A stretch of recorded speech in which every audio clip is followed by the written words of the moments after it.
Tapi kok ini sih kayak panas gitu sih? Kok panas banget sih?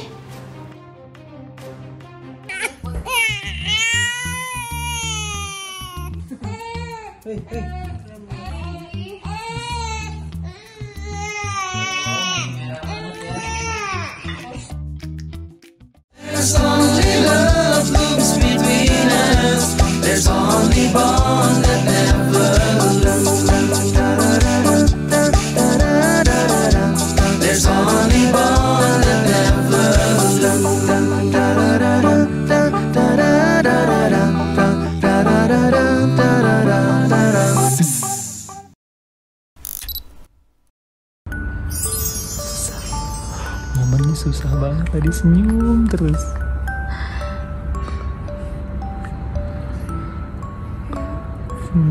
Sayang. Padat ya. Udah naik hampir 1,5 kilo. Diliatin.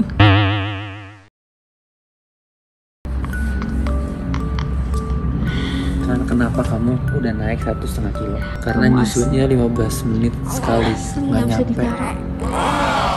Untung nih orang gimana anak siapa emang nih? Pipinya aja udah bleder.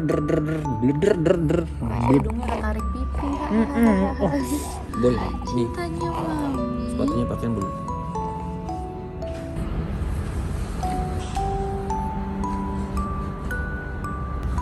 Insya Allah. Solehana. Amin. Sukanya nak. Amin.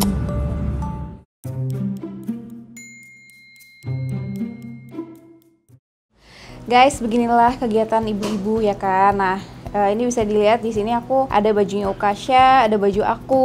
Kalau misalnya waktu awal-awal belum ada babysitter tuh, aku bener-bener harus kontrol banget. Bahkan aku ikutan nyuci gitu kan, karena takutnya kan belum ngerti gitu. Nah, kalau aku tuh selalu kayak gini. Aku rasa semua ibu-ibu sih sama. Jadi baju-bajunya Ukasha tuh beda sendiri ya. Kalau buat anak-anak dipisahin, cukup dikucek aja. Kalau baju aku udah definitely harus di mesin cuci ya kan.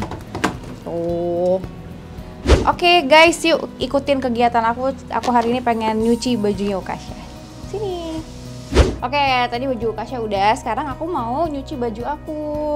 Nih, harus ada baju yang memang gak boleh ya masuk ke mesin cuci. Karena kan, nih lihat nih kayak gini tuh ada si pearl-pearlnya. Ini tuh baiknya jangan dimasukin mesin cuci. Harus cukup dikucek-kucek dikit aja. Terus langsung dijemur. Nah, sekarang aku mau bawa dulu. Ini apa lagi ya? Kayaknya udah deh, ini aja. Yang lainnya aman, bisa masuk mencuci. Yuk.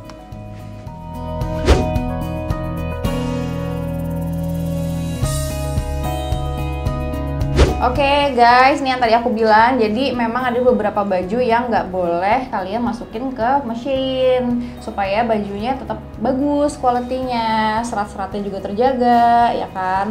Ngucek-nguceknya juga nggak usah terlalu gimana gitu. Biasanya aku bagian-bagian yang memang perlu dikucek ya, bagian bawah lengan gitu kan, underarmnya. Terus mungkin kalau itu celana ya bagian tengahnya, bagian tangannya itu dikucek-kucek dikit nih, tuh supaya ya maaf ya misalnya kita pakai deodoran atau apa kan nempel itu supaya bersih juga gitu. Tapi kok ini sih kayak panas gitu sih? Kok panas banget sih? Sumpah nih gatel deh. Tunggu. Ini tapi dari kemarin ya aku nyuci tuh emang agak kayak gini nih. Kayak tangan aku tuh kayak gatel. Tunggu, cuci dulu. Aduh, gatel banget. Ntar dulu. Misi.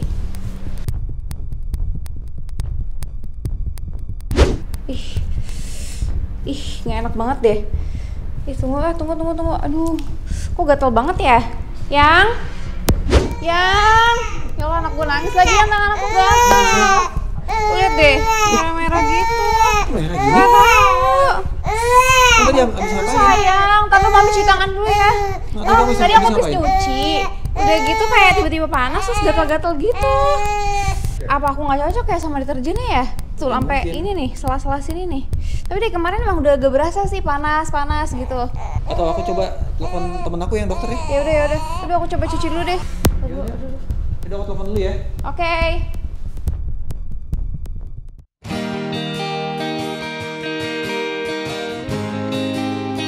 Kesel dia. Tangannya kenapa naik? Gemes banget. Siapa dong tuh subscribernya? Halo, Sungkar Family. Aku habis sunat, ngatit banget nih. Aduh. Nggak boleh pakai pampers. Aku pakai pampers karena kencing aku 5 menit sekali. Karena neneknya setengah jam sekali. Karena neneknya non-stop. Bangun dia nangis, nenen. Kalau kesakitan dia kan cuma bisa penenen doang. Tapi sih dikasih obat ya yang antibiotik biar dia nggak infeksi. Hari ini tuh kita kayak pas pertama kali dia pulang ke rumah dia agak rungsing, cranky, terus nangisnya nggak biasa ya, nangisnya lagi diomongin. Ya udah guys, aku bobo dulu ya. Nanti sih kalau aku bangun aku kasih tahu perkembangan itu. Oke guys, dia masih kesakitan, kasihan. Ya, sayang. Inilah bedanya pas buka puasa, nggak sama dia, sama ada dia tuh ditemenin. Karena yang lainnya semua buka, mamanya juga ikut makan. Dia juga harus dipegangin. Udah kata orang dulu tuh bau tangan, harus digendong. Terus kalau ditaruh tuh kayak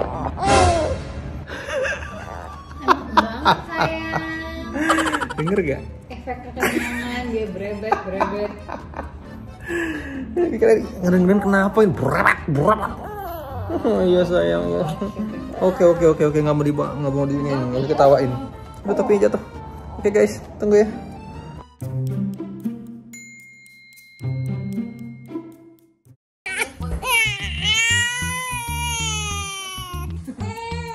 Hey.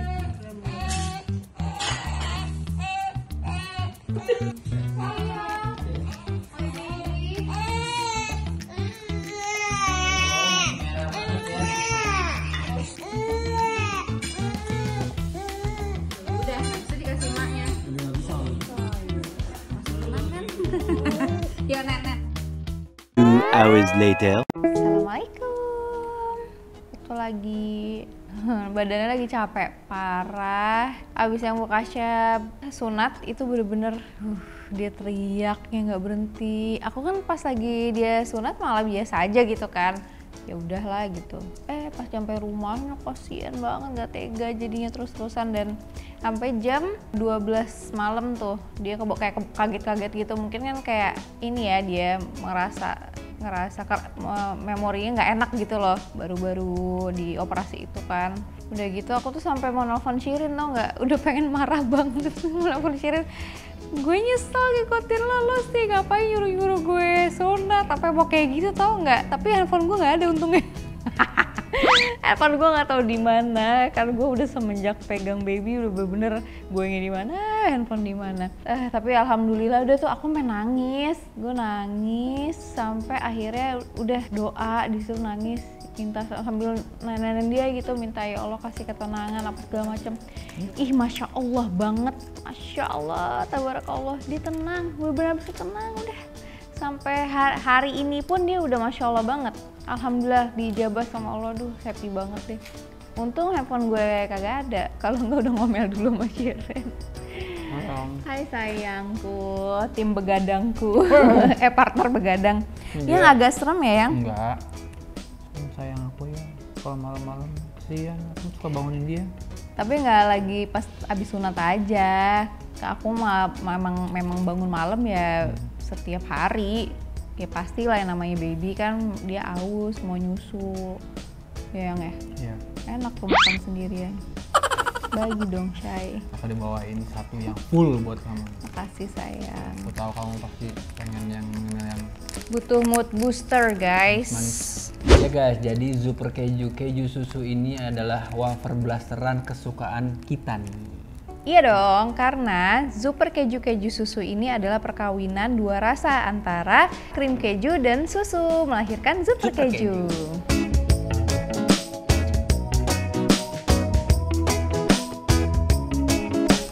Nah, kalau cara makan terbaik. Oh iya benar. Nah, ini nih gini nih. Set. Nah, dilipat, ditumpuk kayak gini. Tuh kan kelihatan tuh keju susu nih, Masya Allah. Tinggal lep, bismillah. Enak banget. Bismillahirrahmanirrahim. Berasa banget kan? Enggak. Enak banget guys, tapi emang ya super keju susu ini tuh bikin nagih. Susunya itu berasa banget dan kejunya itu bikin jatuh cinta. Makasih. Iya. Terus nih ya, walaupun makan ditunggu-tunggu kayak gini, tuh nggak bikin enak sama sekali. Makanya guys, kalau mau ngemil yang keju-keju, ya cuman super keju. Super keju.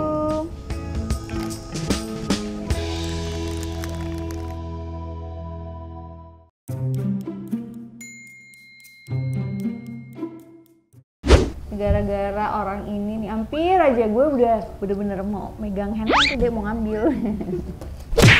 Aneh. Kenapa lo marah sama gue? Lu sih nyuruh anak gue vaksin. Sunat, Mbak. Lo vaksin. Ngomongin vaksin. Dia nggak puasa aja leto ya.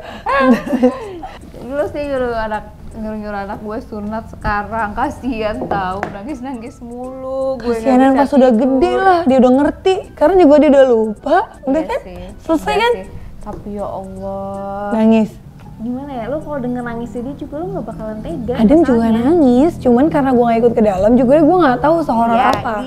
di ruang operasi oke lah, gue ngertiin karena memang ya pasti namanya semua mau anak nggak jangan anak bayi, orang gede juga kalau bisa nangis sakit Iya, kan. Iya udah gitu malamnya dia nangis tuh bener-bener kayak pas di ruang operasi yang bikin gue nggak tega sampai Iya, gitu, kebayang-bayang kasihan deh. kali dia. ya Allah kasihan banget gue udah kan nenen nih, selesai nenen terus udah gitu udah gue sendawain karena malam kan gue sendiri gitu. Iron kecapean tidur, ternyata ya bapak ya seminggu pertama 2 aja minggu hebohnya. awal. Seminggu malah 2 minggu. 3 minggu.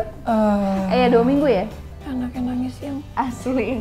Yang bangun dong ya. yang bangun ya. Tapi dia Yang akhirnya dia bangun. turun tangan juga sih karena kan nggak tega juga pastinya. Iyalah. Itu gue baru sendawain, terus udah gitu gue taro, gue bener langsung gitu tuh kayak ngigo gitu loh. Iya, nangis, keinget-inget gue angkat kali. lagi.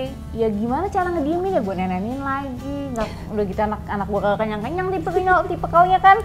Dikasih nenek mah tetep gini aja deh, kayak gitu. Mau kenyang mau, jarang yang namanya lihat tuh Kasya tuh mulutnya ngoncip gitu tuh jarang. Itu tuh kejadian bener-bener kejadian langka banget. Pasti maupun Dia biasanya 1 bulanan tuh emang gitu Ki, karena kepuasan dia kan di oral tuh, jadi ya nyusu aja. gue sih gak ada masalah nyusul dia, cuman nangisnya itu loh nonstop.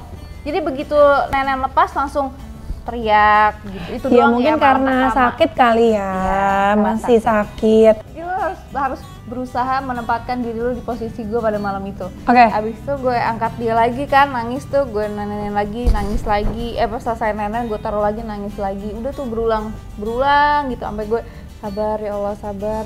Tapi gue angkat lagi, akhirnya gue nggak kuat, gue nangis, gue madep tembok gue begini. Ya Allah.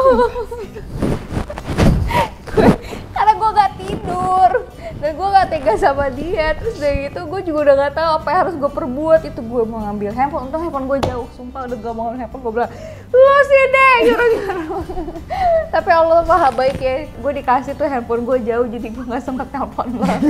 Gue doa di situ ya Paling lu Allah. maki gue ketawa sih say. Gak sih, gue gak akan maki juga ya, pasti gue cuma ngedumel. Gue sambil doa tuh, kalau direkam sumpah kayak, tau gak sinetron Hidayah asli. Terus udah gitu gue nantep tembok. Agak-agak baby blues ya. Ya Allah, gitu sih gitu. Udah gue doa tuh gitu. Ya Allah, berikan Ukasya ketenangan, berikan aku kekuatan dan seterusnya. Masya Allah, tabarakallah gitu, nggak nyampe berapa detik Ukasya tidur terus. Masya Allah. Masya The Allah, power itu of gua doa. merinding banget terus dia gitu kayak ya Allah bener-bener itu di situ kesabaran gue diuji banget gitu ya. Gue nggak mau, gue pernah denger yang namanya baby blues, tapi gue selalu doa sama lo, gue nggak Jangan pengen sampai. ada baby bluesan. Udah dia 10 tahun nunggu masih ada baby blues juga sih, keterlaluan gue ya kan.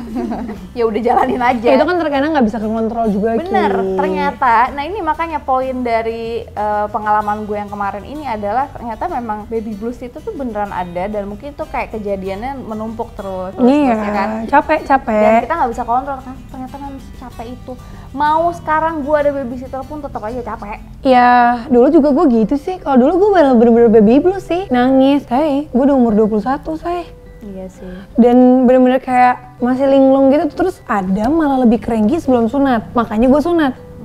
Kalau Adam itu sunat karena dia namanya itu fimiosis gitu. Jadi kulupnya itu kecil banget. Jadi setiap dia pipis dia ngejen.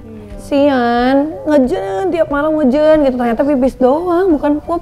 Tapi makanya gue mau nanya sama lo. Jadi tuh sebenarnya sunat sejak dini ini tuh apa sih? Kenapa sih? Kalau masalah sunat, setelah aku cari tahu, itu tergantung kondisi anaknya, Ki. Kalau bayinya kuning itu nggak boleh setahu gue. Malah lebih muda itu lebih baik setahu gue.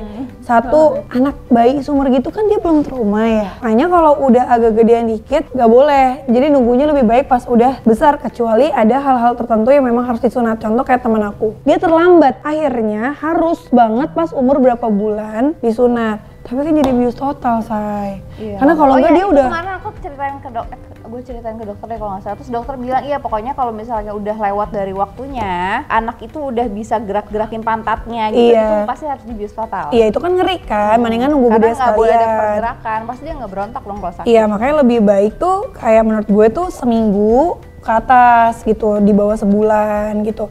Dan itu bisa, karena itu pilihan, tapi boleh di searching manfaat sunat bayi itu banyak banget. Kayak contohnya ya, setiap aku ke rumah sakit, kalau misalnya Adam panas, itu misalnya ditanya, oh bisa jadi infeksi saluran kencing, aku bilang, udah sunat dok. Oh ya, kemungkinannya kecil. Jadi kayak kemungkinan tuh kecil karena kalau dia udah sunat, kan sunat untuk anak laki-laki kan emang pasti selain wajib, tapi kedokteran itu kan banyak banget fungsinya kan gitu, untuk mencegah banyak banget penyakit. Kepikirannya gini, kalau anak-anak udah segede Adam deh, dibersihin, dicebokin kan susah ya, harus dibuka, dibersihin, itu tuh kan susah.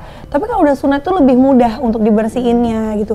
Seapik apa sih mereka untuk cebok diri sendiri gitu loh kalau anak-anak umur segitu. Makanya penyakitnya tuh macam-macam. Itu sih dari dokter gue juga nih waktu itu yang ngomong. Satu, untuk infeksi saluran kencing menipis. Tapi tetap balik lagi pasti ada resikonya juga gitu. Jadi balik lagi sebenarnya tergantung orang tuanya masing-masing sih. Cuman kalau waktu itu kan aku karena fimiosis aja, karena aku sunat. Akhirnya teman-teman aku sama kayak lu ikutan bayinya sunat karena ada teman kita juga yang lainnya nyesel nggak sunat, anaknya kena sakit. Ada yang pipisnya A, B, C, akhirnya disunatnya terlambat gitu. Teman-teman gue yang memutuskan banyak yang sunatnya pas baby, tapi itu pun tergantung kondisi bayinya gitu. Iya kan pasti dicek dulu, dicek lab dulu. Jadi nggak semua bayi juga langsung harus sunat gitu kan. Nah terus juga luka di bayi tuh kayak cepet banget kering, ya nggak sih? Iya udah kering. Udah kering kan? Udah hilang loh. Gue 2 hari, 2 kali 24 jam tuh udah ngetek gitu, jadi udah nggak cranky lagi sih. Udah nggak juga. Iya palingan 3 hari awal tuh cranky banget, terus kitanya nggak tega bersihinnya tuh kayak takut gitu kan. Jadi kalau guys, kalau menurut aku itu balik ke orang tua masing-masing, dan lebih baik nih dokter yang langsung ngejelasin resikonya apa aja, positifnya apa aja sunat dini. Oke guys, jadi ternyata karena satu dan lain hal kita nggak bisa ketemu sama dokternya langsung. Jadi kita putusin supaya informasi ini tetap dapet dan kita semua bisa dapat penjelasan dari kedokterannya. Mendingan sekarang kita langsung telepon aja. Ini namanya Dokter Ponco. Jadi beliau adalah dokter yang kebetulan mengoperasi sunat kemarin Ukasha. Kita langsung telepon aja ya. Halo, assalamualaikum. Halo. Dokter, Halo? ini Zaskia. Iya, mau nanya tentang ini dok, supaya kita ngasih informasi. Kalau misalnya, jadi dari segi kedokteran tuh sebenarnya gimana sih dok soal sunat dini gitu dok? Sebenarnya sih sunat itu sebenarnya ada 2. Yang satu kalau dia ada kelainan ya, fimosis kita sebut, jadi ujungnya nyempit. Itu indikasi sirkumsisi, itu mesti secepatnya. Yang kedua ya kepercayaan orang tua kali ya. Kalau orang Islam kan anaknya harus disunat lah istilahnya ya. Yeah. Non Muslim juga malah ada yang sebelum pulang dari kan, jadi rawatkan 2-3 hari disirkum. Jadi usia bayinya 2-3 hari udah disirkum. Oke. Tapi kalau plusnya sih keunggulannya ada beberapa. Misalnya bayi itu yang di bawah 1 tahun itu sih dia belum tahu sakit sih sebenarnya. Nyeri itu sebenarnya nggak terlalu, karena dia kan belum terlalu ngerti gitu ya. Iya. Beda kalau anak di atas 1 tahun itu dia lebih bersifat traumatis lah kalau kita sirkumsisi, karena kan harus dipegangin kenceng. Bayi yang belum tengkurap kan dia telentang terus, jadi relatif lukanya tuh nggak ada bisa kegesek-gesek gitu ya dok ya. Ya, terus yang satunya lagi adalah kalau misalnya ada kelainan yang kelihatannya nggak terlalu jelas, itu setelah disunat jadi jelas. Kalau ada kelainan jadi bisa diketahui lebih dini. Contohnya kalau kemarin tuh yang ramai ada hipospadik, ada yang tipenya yang ringan, itu bisa ketahuan kalau udah kita sunat. Kalau ininya dok, maksudnya bukan negatifnya sih gitu, resiko kalau ngelakuin sunat umur segini gitu dok. Resikonya sebenarnya sih nggak ada, sama dengan seperti orang sunat biasa aja, itu seperti infeksi, perdarahan, tapi itu secara umum sih seperti itu. Resiko tambahan pada anak kecil seperti itu sih nggak ada sih. Yang khusus ini kalau kecil resikonya jadi lebih tinggi apa itu nggak ada sih. Mudah-mudahan informasinya bisa nyampe nih, karena banyak yang nanya dok kenapa harus disunat bayi gitu kan, karena masih baru-baru ini kan. Enggak ya? Iya harus enggak, benar-benar. Ya. Lebih pilihan orang tua ya? Ya, pilihan orang tua. Oke dokter, makasih banyak dokter infonya. Sama-sama ya. Maaf ganggu ya dok. Ya nggak apa-apa. Ya dokter, assalamualaikum. Itu guys, itulah maksud aku masalah traumatis tadi yang memang kalau aku ya, kalau Shirin kan lebih ke secara medisnya, dia nggak pengen kayak temennya anaknya pas udah sakit baru harus tiba-tiba diwajibkan ya tadi kata dokter, kalau udah ada masalah medis itu tadi penyempitan itu akhirnya dia disuruh untuk operasi, sementara anaknya udah bisa tengkurap kan, karena bisa tengkurapnya ya karena udah bisa gerak-geraknya tuh heboh gitu, jadi kalau dipegangin pun juga agak-agak susah, sementara usia nanggung gitu loh dikasih tahu untuk nggak gerak nggak bisa ya kan, jadi harus dibius gitu yang kita hindarin. Oke, semoga bermanfaat. Balik lagi, ini adalah pilihan sesuai menurut orang tuanya baiknya seperti apa. Terima kasih. Assalamualaikum warahmatullahi wabarakatuh.